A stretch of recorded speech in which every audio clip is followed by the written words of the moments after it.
Yeah, Josh Jung, he's got a low-grade calf strain. He'll get looked at some more today, but I'd say minimum of 3 weeks we're looking at. Then we'll reevaluate where he's at. So it's going to be a little bit of time. I guess the good news is the timing of this. So we're hopeful that he'll be ready for opening day, and we'll just monitor his progress and see where we're at a couple of weeks from now. With a guy like Josh, who's sort of kind of been snake bit, do you have to do any type of mental coaching with him to make sure? No, I don't think so. He's a tough kid. He's had to deal with, as you said, some tough luck. We saw it last year, and like I said, I think timing is probably as good as it can be if you're going to have something like this happen. And so I'm sure he's disappointed, but again, we're hoping he'll be ready opening day. We'll do all we can to help him get there. I'll say this is a lot. Is the silver lining that you get a chance to see guys, evaluate guys at that position? Like, you probably know what Duran and Smith can do, but maybe like Foscue or Nellis or Matt Duffy knows pretty well. Yeah, right. Well, it does, force you to, get a look at guys at that position when your starting player goes down. And I guess you can't say it is a silver lining on something like this, but you hate to see it. But those guys you just mentioned, they'll all get playing time there. Duran and Smitty, they've been there. They'll continue to get work there. Duffy's got experience playing there. Mornelis, Foscue probably not as much, but we'll find playing time for all of them over there. Wenzel's pretty good. Wenzel's pretty good over there, I think. Well, I shouldn't have forgot him because he did a heck of a job last spring. Had a good year last year, so he's a very, very good defender. Like, would this impact Duran's prep at all? Because they'll have to spend some time at third base? I agree with that, yeah. That's fair to say. When you have a significant injury, with your infielder, we need to have Duran focus in the infield at third base more so than outfield right now. Now, as we get into this and see where we're at with Josh, depending on when we do think he will be ready, we'll have a better idea a couple of weeks from now. Then we can adjust and probably give him more play out in the outfield. No, I was thinking along the way, without Seager playing, Duran was going to probably get a lot of time at shortstop. Yeah. Does that impact that? No, he'll get play at both. I mean, got Smitty and Duran and Duffy, as we mentioned, and Johnny. So, they're all going to, be getting some work at short and third. Okay. My point was, more time in the infield. Okay. Where the plan was to play him all over and and give him a lot of time in the outfield too, because that's an area where he hasn't had a lot of experience. Even though we put him out there quite a bit last year, so it does change the game plan on him this spring. We saw Foscue getting some reps at first base. Is that about giving yourself more options, giving him more options if you were to make the club? Right. Yeah, he still gets some reps at second, but he'll get a lot of reps at first base. I think when you look at how the bat played last year, we got to find a position for him too, where he's going to be comfortable. We're going to be comfortable. He's taking some ground balls at third. He's gotten some work there, but I think the focus will probably be more on the right side of the infield. While we're on the subject of these guys, Nate played 161 games. I think 157 were at first, and Marcus, as you know, every game at second base. Do you anticipate more DH days for those guys, considering? What? It is something we've talked about. We'll see you know, where they're at this year. You know, I think every year is a little bit different. How they're looking, how they're feeling. You know, DH, you know, with that spot being open right now, it's going to allow us to give some guys a day off. But some guys just are not comfortable DHing too, so that comes into play. But yeah, Nate, I do want to keep a watchful eye on him. Marcus, both. I mean, they logged a lot of innings last year. Really incredible what Marcus did, you know, with all the breaking the record on number of at bats. But yeah, that's a spot that I plan on putting some guys at this spring to, you know, get them comfortable there. Good luck with that on Marcus. Do you have? I didn't mention Marcus did as DH. Do you have any thoughts to give consideration to Evan Carter as a leadoff man?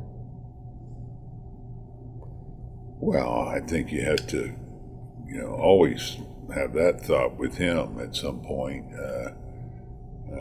or you know, something where Marcus, you know, gets some time or needs some time, whatever. Yeah, that's certainly a really nice option. We have a really good leadoff hitter, though. Is that a lot about getting Marcus comfortable about moving to second in the lineup? No, I like the way it worked last year. It Well, I was pretty know. good with him, but that's all. But my point was, yeah, Evan's a good on base guy too, and you know, speed. You know, he's your prototypical type leadoff hitter. But right now, we have a really good leadoff hitter. What we got?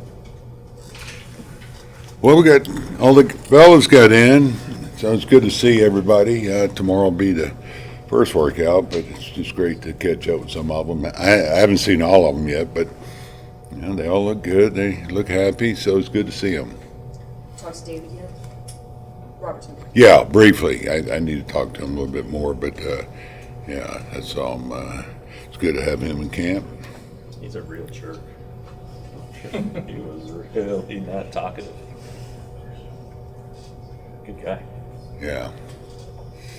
No, we're excited to have him. Believe me. So we're glad that he's on board, and you know, he's certainly made us better in the bullpen. So, you know, he reiterated he doesn't care where he pitches. He just wants to help, you know, be in a high leverage spot. But Yeah. That's still you were going to feel out the closer thing. Yeah. As we go through spring training, we'll see how the guys are doing. We had to make adjustments last year, and you're always having to adjust on the fly, either through injuries, maybe how they're throwing. These things came up quite a bit last year. I do think we have a little bit more stability this year as we go into these spring training games, and hopefully everybody stays healthy, and we'll be stronger as we start the season this year. Do you, on the closer thing, without trying to pin you in, you did end up leaving here with the idea that the clerk would get some save opportunities last year, even though he was still finding himself. And he pitched really well down the stretch. So as you start to evaluate this, where does he fit in the pecking order? Well, I'm not going to place him in the pecking order. He's the guy that closed for us last year, and I think as we go into the season, yeah, he's the guy that we're looking at to, you know, help close a lot of baseball games for us this year. You have to love how he ended up the season. He went through a lot. We all are aware of, you know, the neck issue. Right. Which affected not only his velocity but his command. But as the year went, he got better and better, and he got right at the right time, and was doing a terrific job. He was a dominant job, late in the ball game. Not just one inning, 1+ at times. So, yeah, with the job Hosey did, yeah, he's going to be closing games. So it wouldn't be fair to say he's got an inside track.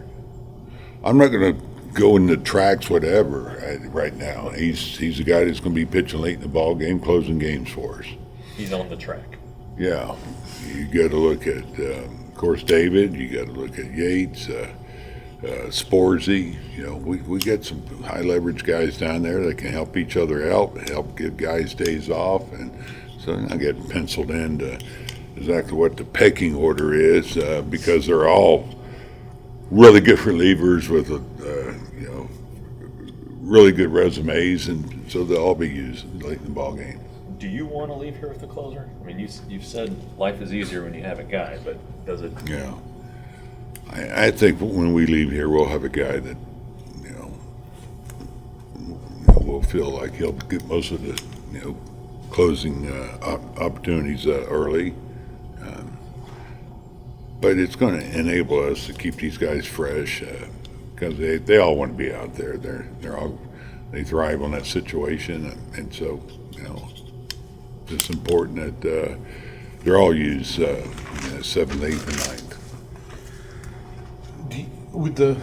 With the infield situation being what it is with Corey and Josh out, and Josh being a recent development, do you guys need to add another veteran non-roster infielder to give you some insurance? I don't think so. I think we have coverage there. If you look at the guys in camp, of course, Ornelas, Duffy.